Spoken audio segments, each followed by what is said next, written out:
Alright, hello everyone, and welcome back to another episode of Spyro the Dragon. The last episode, we started off the game in our World, and this episode, we're going to be doing some breakdancing. No, we're actually going to go on to Stonehill, the next level of the game.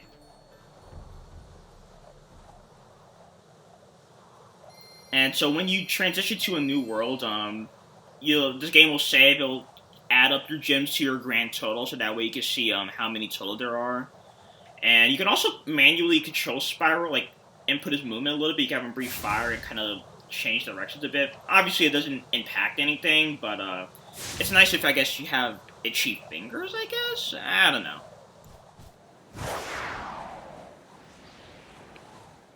Anyway, welcome to Stonehill, and like I said, you can refer to the little card at the top corner of the screen for the first few seconds of a level to see how many gems, eggs, dragons, etc.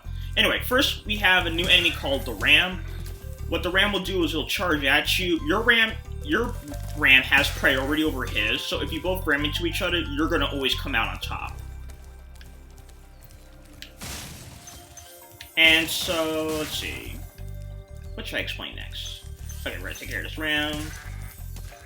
Oh yeah, so at the end of the last episode, I was about to say something.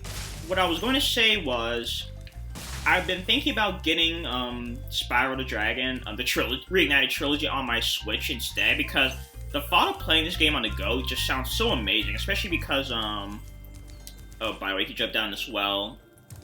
And right here, this is a locked chest. There's a key somewhere else in the level, and you need to bring it back here to get more gems. So let me rescue this dragon, and then I'll keep on talking.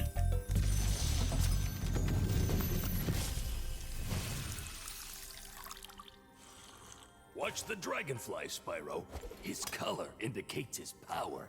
When he eats butterflies, he stays strong. Like me. Sure. Okay, yeah, so he's also mentioning about, and he kisses Spice. Anyway, he mentioned again about the whole dragonfly sparks color thing. So yeah, well, technically, I hope we never see that, but if it does happen, you'll see what I mean. Well, we all mean later. Anyway, so I was saying, the thought of being able to play Spyro the Dragon, all three of those original games on the go just sounds so amazing in my eyes. We're gonna save him for last? Or actually, no, we don't want to save him for last. No. We're actually gonna rescue him now.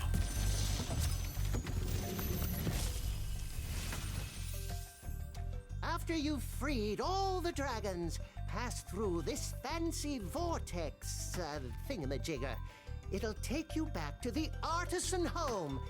But first, let me tell you a story. No thanks. See ya! Yeah, okay. So no, the reason why I was like, oh wait, no, I don't want to see him for last, is because you actually need to come down here, because this is where the key is. Yeah, this is where the key is. Right here, it looks similar, but these aren't locked. So, but you can't burn metal. So what you need to do is charge to break them.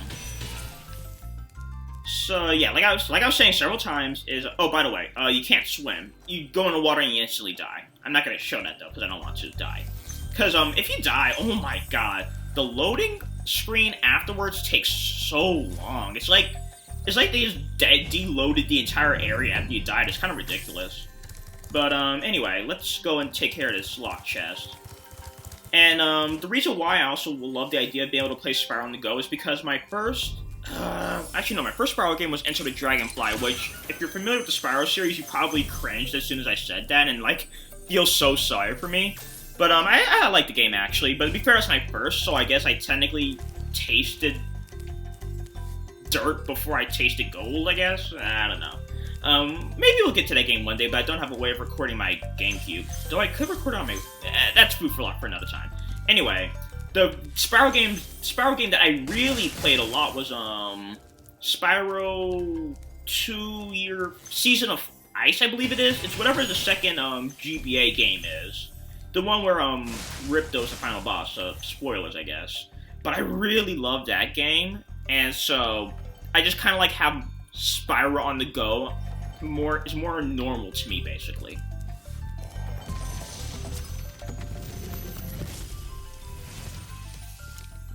When you free a dragon or step on one of their platforms, you're saving your progress. That could be useful if you run into trouble. Not that you ever run into trouble, Spyro. Yeah, and he's just explaining on Zoe. And actually, if you do step on the platform, you could talk to Zoe, and you can replay Dragon, which replays the cutscene that the dragon was in. So it's nothing important, though. Or you can just continue, and that, like, lets you out.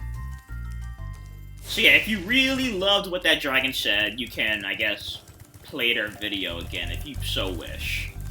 Anyway, let's go down this third path, which I believe is going to let us into a new open world section.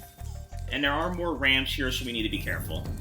Okay, right here we have another new enemy, Shepherd. Basically, they're readying their shepherding stick, and what they're going to try to do is like slap you with it, basically. These early game enemies aren't too bad. A lot of them, you can just charge at them, defeat them, or they have like such a long windup that it's not really much of a threat either. Later enemies can be a bit more challenging, though. Spyro the Dragon, the original game, is like pretty easy no matter which way you look at it, honestly. Like, you see they jumped up before they attacked, and like, that gives you so much of it. Like, animation times in this game is very precious, I guess you could say. Like, even if you take 1 second too long or an enemy takes 1 second too long, that really makes a difference. It kind of like, it makes it sound like I'm talking about a fighting game, practically. Okay, I think we cleared out everything down here, so, oops. So we can move on up. Okay, let's rescue this dragon.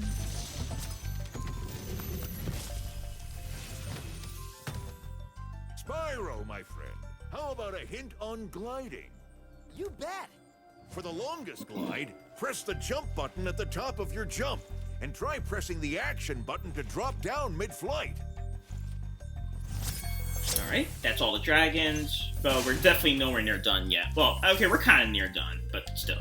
Anyway, now we're kind of going kind of out of bounds, like we're going to the outer rim of the yellow level.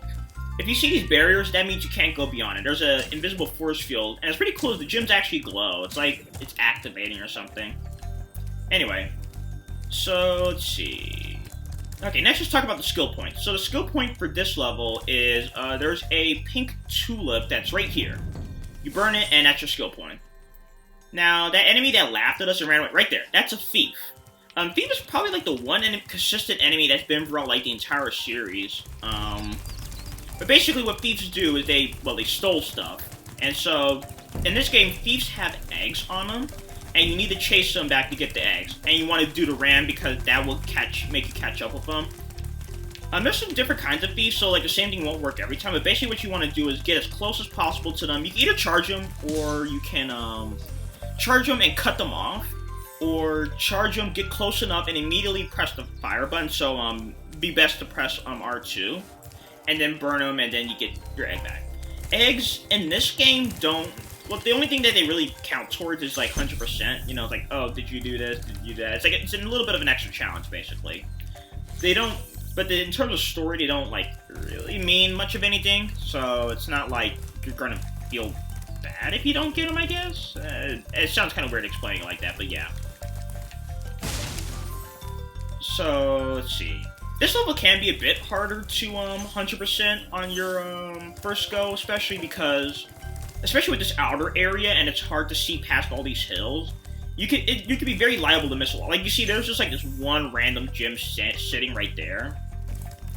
So let's see how long I could go though before I need to kind of throw in the talent. And my Monster Hunter Iceborne has it updated. Glad to see you guys now know another game that I've been playing. Oh my gosh, I don't know if I'd ever want to do a playthrough of Monster Hunter World. That'd be, well, for one thing, I don't play with friends, so it's like, it'd be much harder to, like, get things down pat. But, it's a good game. I look forward, kind of, to some of the new updates. But, that's very much aside the point. You know, it's kind of funny, I'm talking about Monster Hunter showed up in the game, like a game about hunting monsters showed up in the game where I'm playing like a cute purple dragon. That seems kind of messed up, honestly. And no. Okay, we got all that, we got all the eggs, we got all the dragons, we got 100%. So far so good.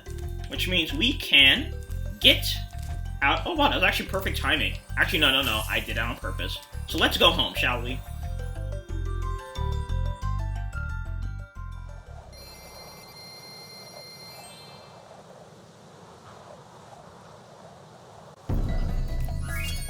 So anyway, that was Stone Hill. Before we end off the episode, let me explain this right quickly. So after you leave a level and come back, enemies will respawn. If you defeat them now, after you already got the gem from them, you're gonna get these little power orbs. I think it's 20. Like if you need to kill 20 enemies you already killed before you get and once you get all of them, you get a 1-up basically. It's not like this game is pretty easy, so you don't need to grind it. It's more like if you get it, great. If you don't, it doesn't really matter too much. But anyway, in this episode we took on Stone Hill, and in the next episode we're gonna be heading off to Dark Hollow. So I'll see you all then.